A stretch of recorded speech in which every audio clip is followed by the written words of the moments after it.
Hello everyone, this is Rikesh और हम हैं आज third part of the consumer behaviour, right? So will discuss about the consumers budget first. उससे पहले recap कि हमने लास्ट क्लास में क्या पढ़ा था। ठीक है, तो लास्ट क्लास में we studied about how do we derive demand curve from from diminishing marginal utility, right?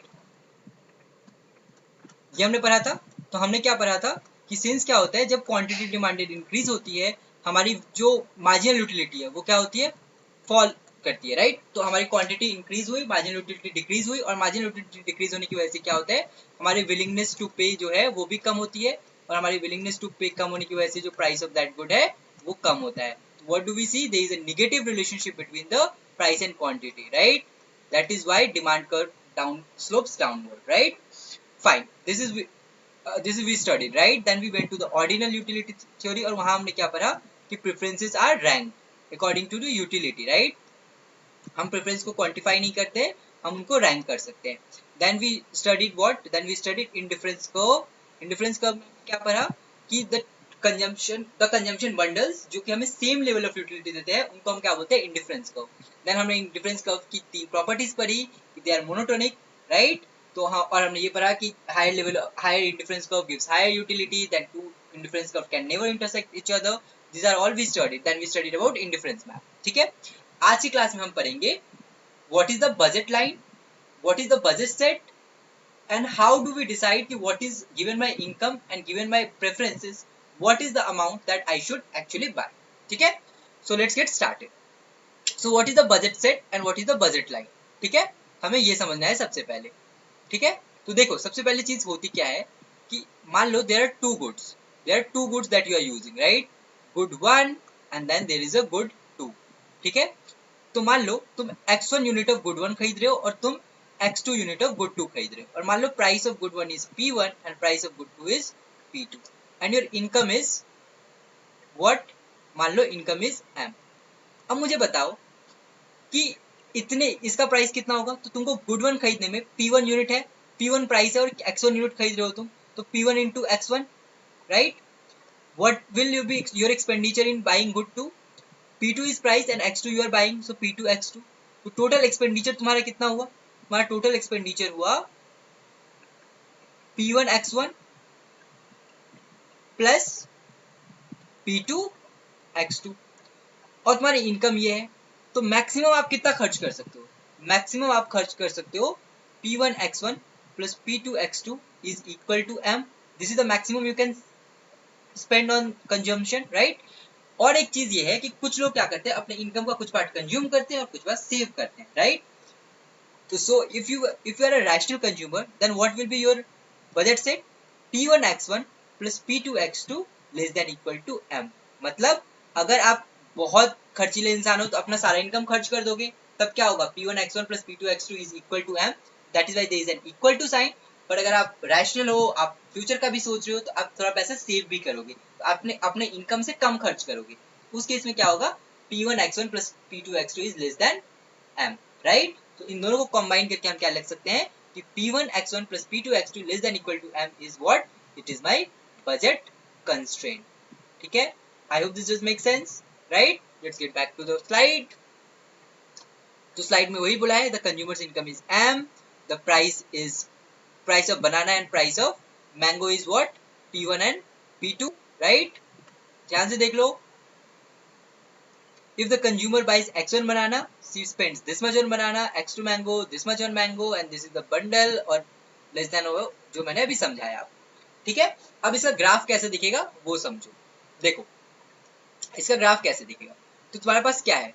तुम्हारे पास फंक्शन है P1 x1 plus P2 x2 is less than equal to M. ठीक है, अब तुम दोनों साइड इसको डिवाइड करो बाय M.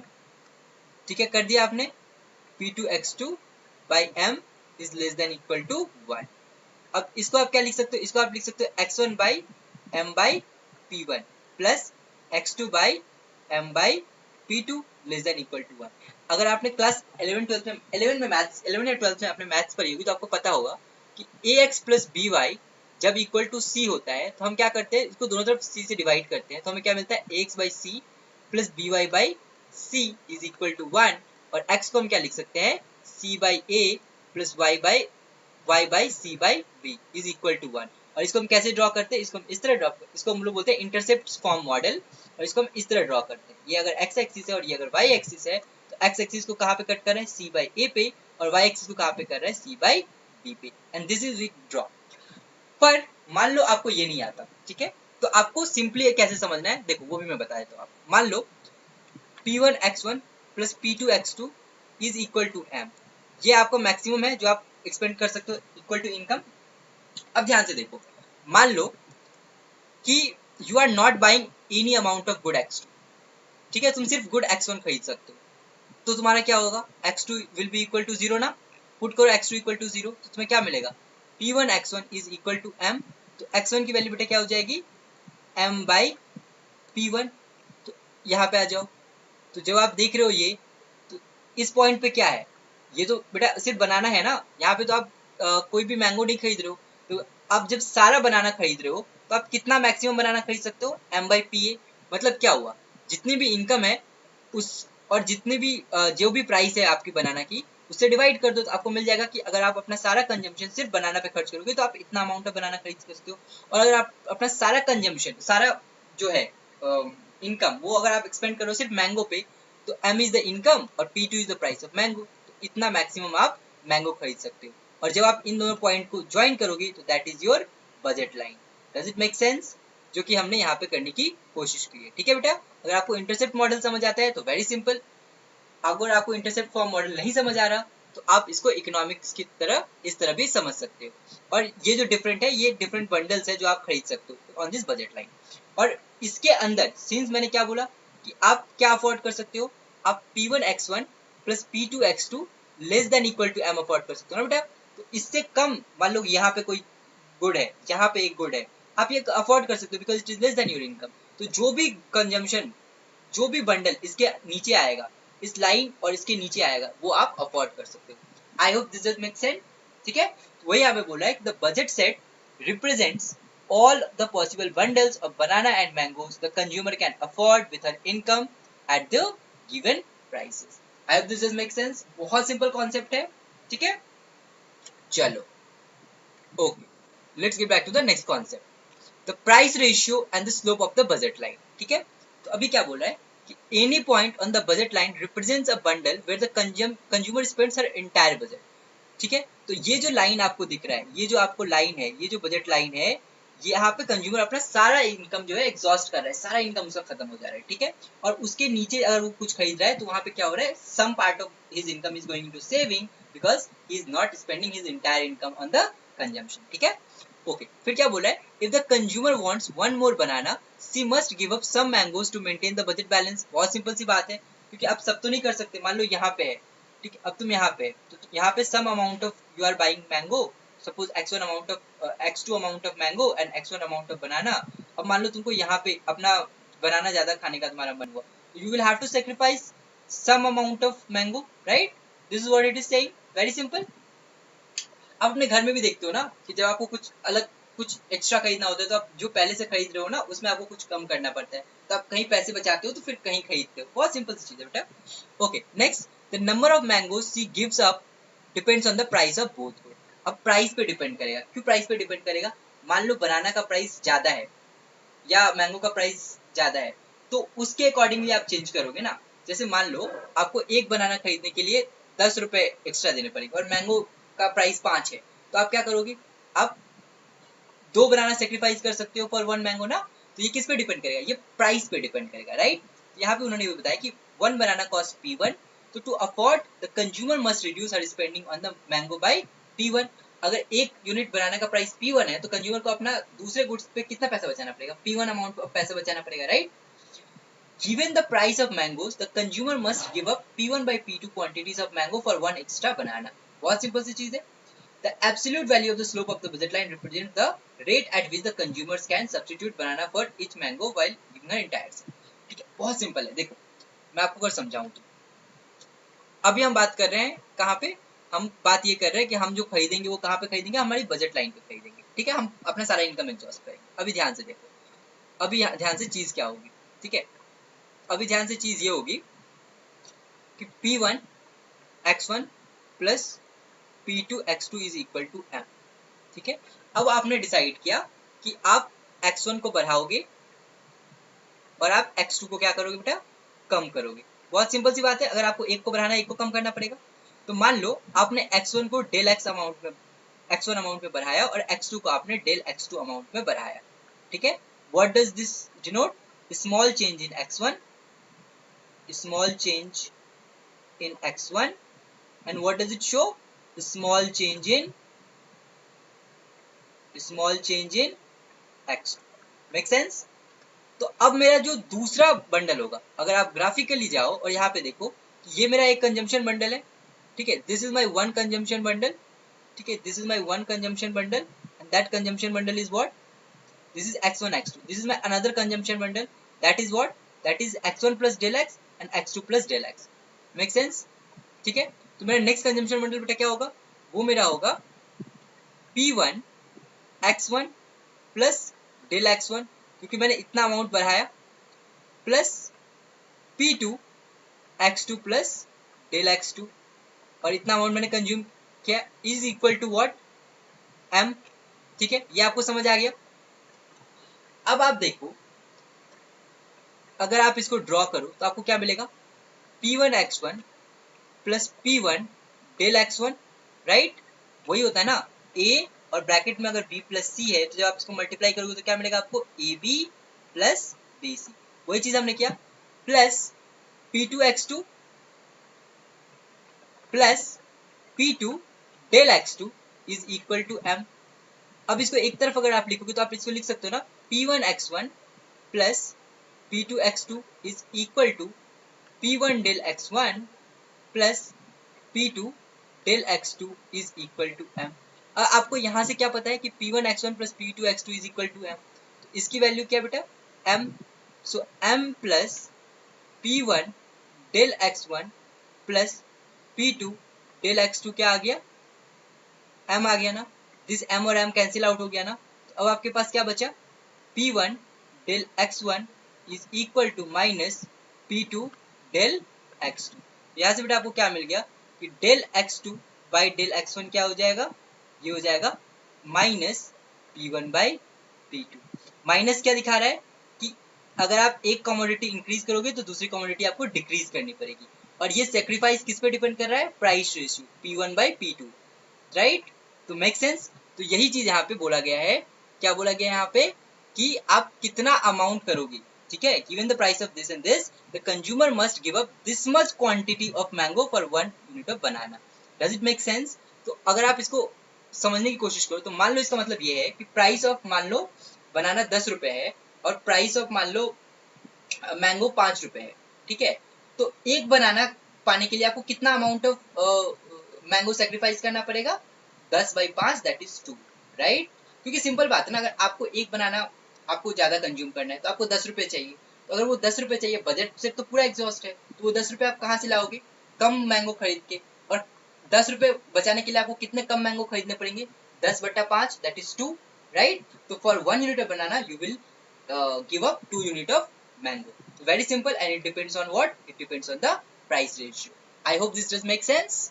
तो ये भी चीज हमारी क्लियर हो गई, ठीक है। अब चेंजेस इन बजट लाइन, तो बजट लाइन कैसे चेंज होता है, ध्यान से देखो। कुछ देर पहले हमने देखा ना कि देखो, अगर M/P2 और M/P1 जो हमने बजट, अब मान लो टोटल इनकम कम हो गया, तो टोटल इनकम कम हो गया तो क्या होगा, ग्राफ इस तरह शिफ्ट करेगा ना, कैसे, देखो ध्यान से देखो, मेरा अगर इनकम है P1 x1 plus P2 x2 is equal to M, right, तो मेरा क्या होगा, मेरा होगा x1 by equal to M/P1 plus x2 by M/P2 equal to 1, ये हमने किया। अब मान लो ये इनकम कम हो गया, M से अब ये M प्राइम हो गया, ठीक है, तो क्या होगा, अब ये ऐसा होगा कि ये हो जाएगा x1 by M prime by P1 plus x2 by M prime by P2। बहुत सिंपल सी बात है।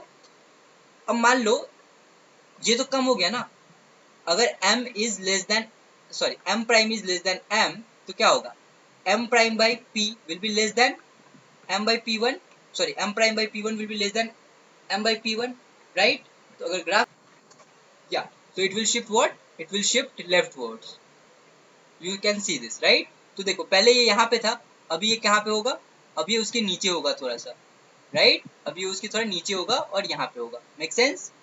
सिमिलरली अगर आप m by p1 की तरफ देखोगे तो ये m, since m prime is less than m, तो क्या होगा m prime by p1 will be less than m by p1। तो देखो ये भी यहाँ आ गया और ये भी यहाँ आ गया, तो आपका बजट लाइन इधर हो गया, और इसको हम लोग क्या बोलते हैं, shift in the budget line, ठीक है।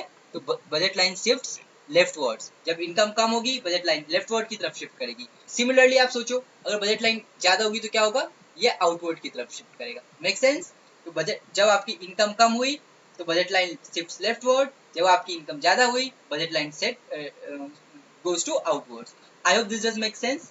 अच्छा, अब जब मान लो प्राइस चेंज होगा तो फिर बजट लाइन में क्या फर्क पड़ेगा, ठीक है। तो देखो what is the price change, so बहुत सिंपल सा कॉन्सेप्ट है बेटा कि P1 X1 plus P2 X2 is equal to M, और फिर आपको वहां से क्या मिल गया था कि X1 will be equal to M by P1 plus X2 will be equal to M by P2 equal to 1। अब मान लो P1 चेंज हो रहा है, ठीक है, तो मान लो P1, ठीक है, अब नया P1 मैंने लिया, P1 प्राइम, तो इफ P1 प्राइम डिक्रीजेस, मतलब price of one commodity decreases, तो अगर P1 is less than P1 तो हमें क्या पता है कि M by P1 prime will be what, greater than what, M by P1, right. लेकिन ये वाला जो पार्ट है इस पे कोई डिफरेंस नहीं होगा, तो सिर्फ एक ही तरफ का चेंज हो जाएगा।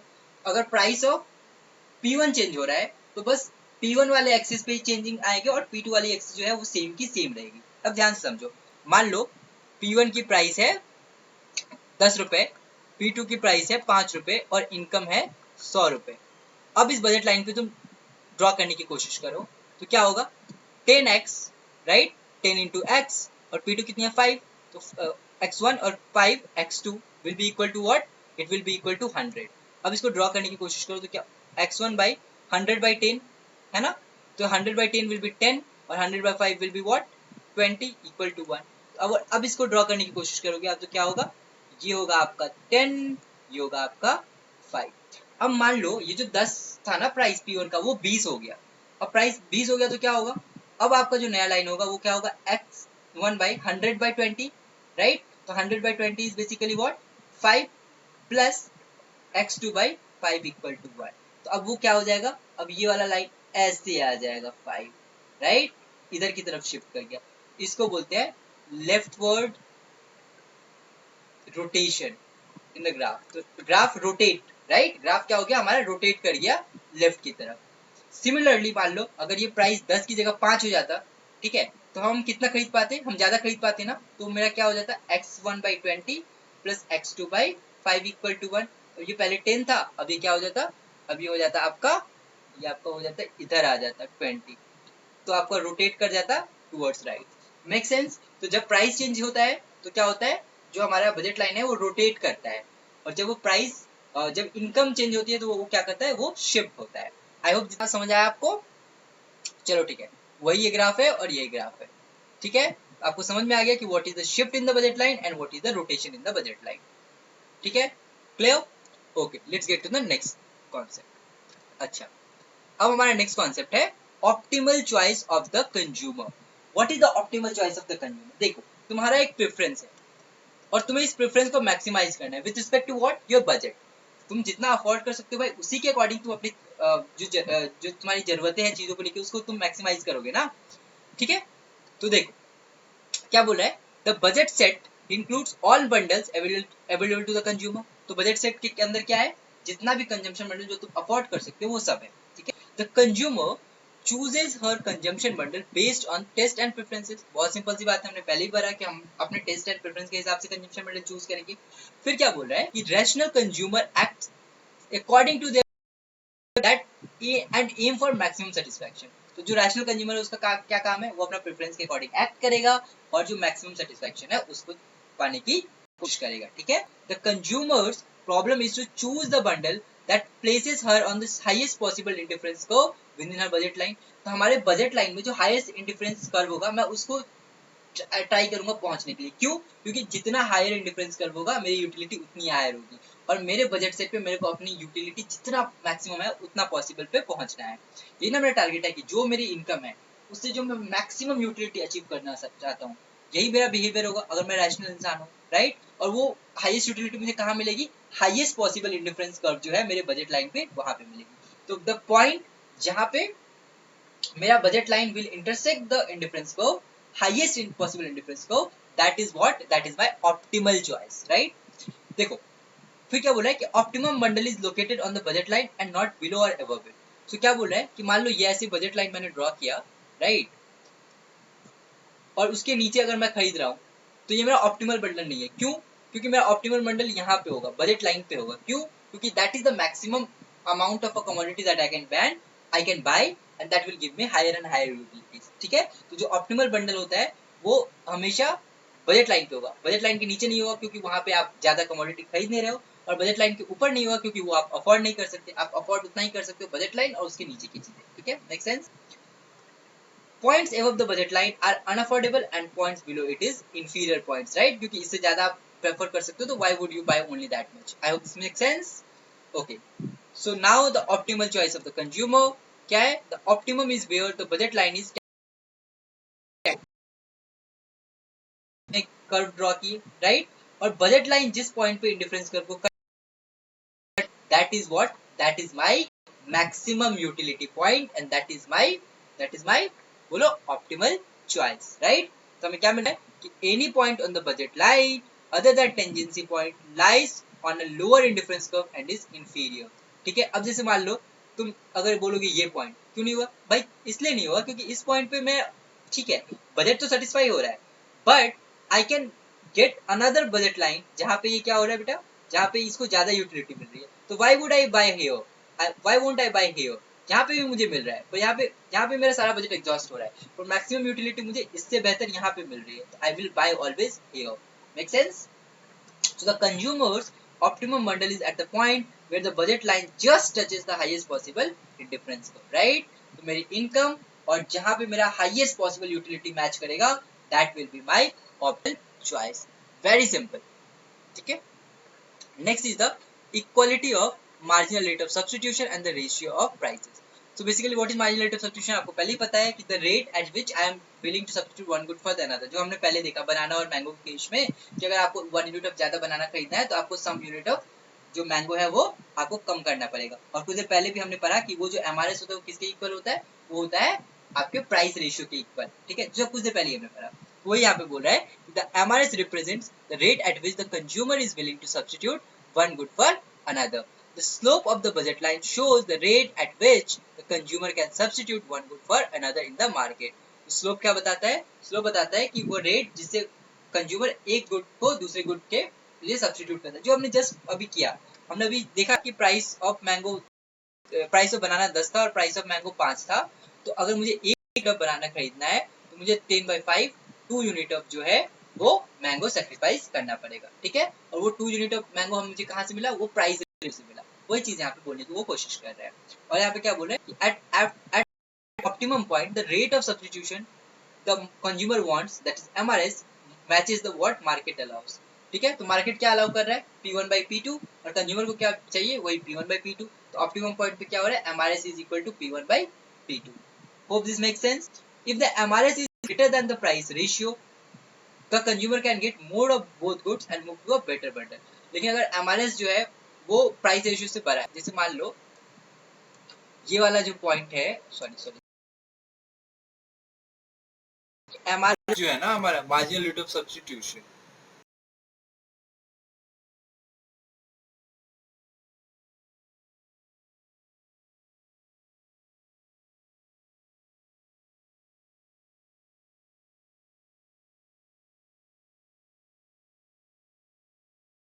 point is equal to the P1/P2. Very simple minimum point. Greater than the price issue से मतलब आप बेहतर रूट की तरफ जा सकते हो। Make sense? यही है मार्जिनल मैक्सिमम यूटिलिटी जहाँ पे होगी वहाँ पे MRS will be equal to price ratio, ठीक है। तो आज की क्लास में हम यही पे एंड कर रहे हैं। और हमने आज क्या क्या पढ़ा, हमने आज पढ़ा कि व्हाट इज एमआरएस। तो सबसे पहले हम इधर गए और सबसे पहले हमने पढ़ा what is the budget line. ठीक है, हमने बजट लाइन पढ़ा, फिर हमने पढ़ा कि बजट लाइन जो होता है उस लाइन पे जो है हमारा ऑप्टिमल बंडल होता है, और बजट लाइन और उसके नीचे वाला जो पॉइंट होता है वो हम अफोर्ड कर सकते हैं। फिर हमने पढ़ा what is the meaning of shift in demand curve, what is the meaning of rotation in demand curve, right. Then what did we study, then we studied कि how can we find the optimal budget line, और वो optimal budget line कहाँ होता है, जहाँ पे the indifference curve is tending to the budget line, right, और जहाँ पे marginal rate of substitution is equal to P1 by P2। ठीक है, तो आज की क्लास हम यहीं पे खत्म करते हैं। नेक्स्ट क्लास में हम स्टार्ट करेंगे डिमांड पढ़ना। ठीक है, तब तक के लिए tata bye bye, see you all in the next video.